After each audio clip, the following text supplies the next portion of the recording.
Hello, I'm Mark, and this is In the Round, On-Armature Bust Tutorial Series, Part 5, Blocking in the Features. When attempting a likeness, it is necessary to take comprehensive measurements. Professional sculptors may take as many as several hundred. This isn't necessary for practice busts, but it's nevertheless instructive to work from at least a small set of key measurements.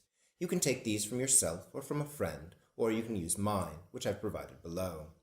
These, coupled with an understanding of generalized facial proportions and equivalencies, will give you all that you need to begin. If, however, you're attempting a likeness and find yourself uncertain of any particular detail, or if things look wrong, don't hesitate to take additional measurements. Remember also that we're working at about ½ inch under our final dimension so that we have room to build up our forms. This means you'll have a bit of play in all your measurements. Use this flexibility to make adjustments if they seem necessary.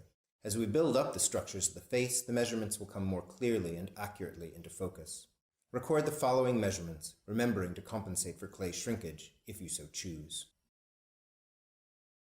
The distance between the chin and the crest of the forehead, from the chin to the opening of the mouth, from the chin to the columella, from the chin to the nasion, from the tip of the nose to the nasion, from the nasion to the crest of the forehead, the distance between the glabella and the external occipital protuberance, the distance between the notches of the ears, between the medial angles of the eyes, between the lateral angles of the eyes, between the corners of the mouth, the thickness of the cheeks at the turn of the zygomatic arch, the thickness of the mandible at the turn of the ramus, from the notch of the ear to the suprasternal notch, from the notch of the ear to the chin, from the notch of the ear to the nasion, from the notch of the ear to the crest of the forehead, from the notch of the ear to the crown.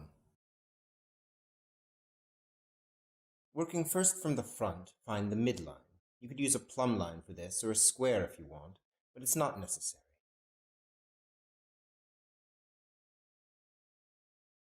Measuring from the chin, mark the location of the nasion. From the nasion, mark the crest of the forehead. Check this measurement from the chin. The nasion should generally be a little above the midpoint of the total height of the head from chin to crown. On either side of the nasion, compress and dig out the eye sockets. Compress downward into the front plane of the face, creating the overhang of the superciliary arch. Compress the nasion slightly. If you are attempting a likeness, consider the depth and openness of your subject's eyes in shaping the orbits, as well as how widely or narrowly set they are. If you're making a generic face, try to leave about 1/5 the total width of the head in between where the eyes will ultimately go. We're now going to put in a placeholder nose. Make a triangle of clay the length of the nose and attach it. Placeholders, like this nose and the ears we'll be attaching later, help you to better see the overall structure and proportions of the face as you start to build it up, but they'll ultimately be replaced by, or radically modified into, more anatomically correct versions of themselves. Check its placement against your chin to columella measurement. Again, if you're attempting a likeness, consider the shape and angle of your subject's nose in forming this placeholder. If you aren't, consider that, in general, the lower face from chin to columella is about 1/3 the height of the total face from the chin to the hairline, the columella to the superciliary arch another third, and the superciliary arch to the hairline the final third. We'll now move to the profile view.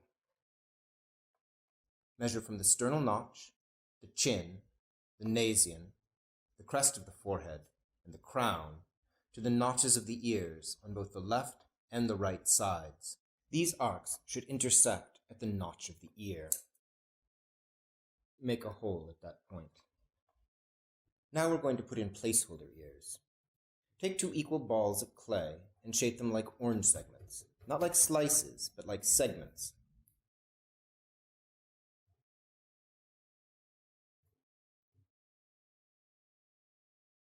Position them 1/3 below the notch of the ear, 2/3 above, and angled slightly back.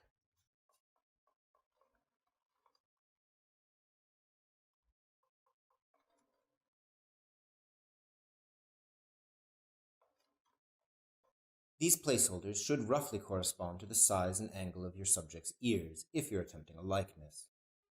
If you aren't, note that, in general, ears are about level with the middle third of the face from columella to superciliary arch, and should start about at the halfway point of the head in profile.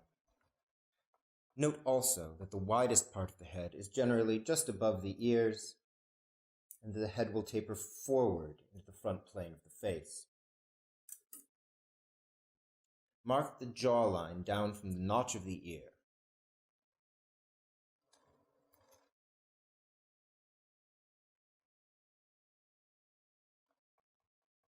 Build it up slightly, not yet to maximum dimensions, but starting to assert the weight and shape of the jaw, heavy or light, square or rounded or angular. Remember to work symmetrically, with equal additions of clay on both sides simultaneously.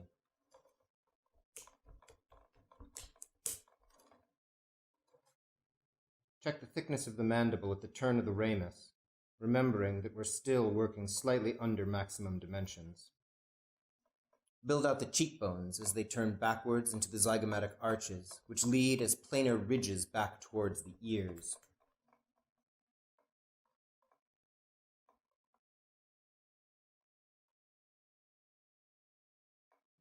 Check the thickness of the zygomatic. This will likely be the widest part of the face. Periodically, you'll want to double-check your symmetry. Scrutinize the shape of the profile line from as many different angles as possible, including bottom-up and top-down. If the masses you're building up are uneven or asymmetrical, a serrated loop is a very effective tool for evening out and unifying your clay additions. Attend also to what your hands are telling you. Try to work at least some of the time with them at the same place on either side of the head. They're highly sensitive to disparities in form and can detect asymmetries your eyes edit out. We will now position the mouth. Mouths are incredibly mobile, but assuming a static expression for purposes of practice, all you need to do is put a line the appropriate width at the correct height as measured from the chin. Note that, in general, the bottom of the lower lip rests at about the midpoint of the lower 1/3 of the face. This is a good time to double-check your symmetry. Is the mouth too much on one side or the other of the midline? Is it level? Finally, we'll position the eyes. Mark the interior or medial and the exterior or lateral corners or angles of the eyes. Check their relative elevation against your model, or just make the lateral corners a little higher than the medial. Draw in the eyes. They don't need to be perfect yet. There are, however, a few things to note.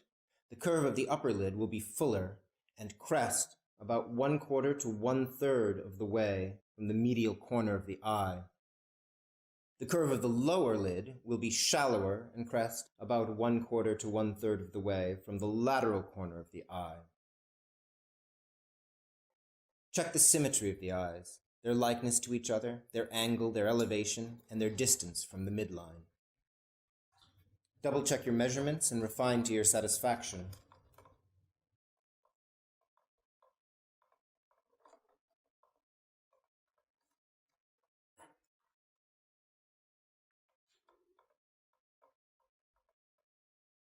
The features are now blocked in and more or less ready for sculpting. In Part 6, we'll develop the neck, shoulders, chest, and back, covering some of the most important anatomical structures, before moving on to a detailed examination of each of the facial features in turn: nose, mouth, ears, and eyes.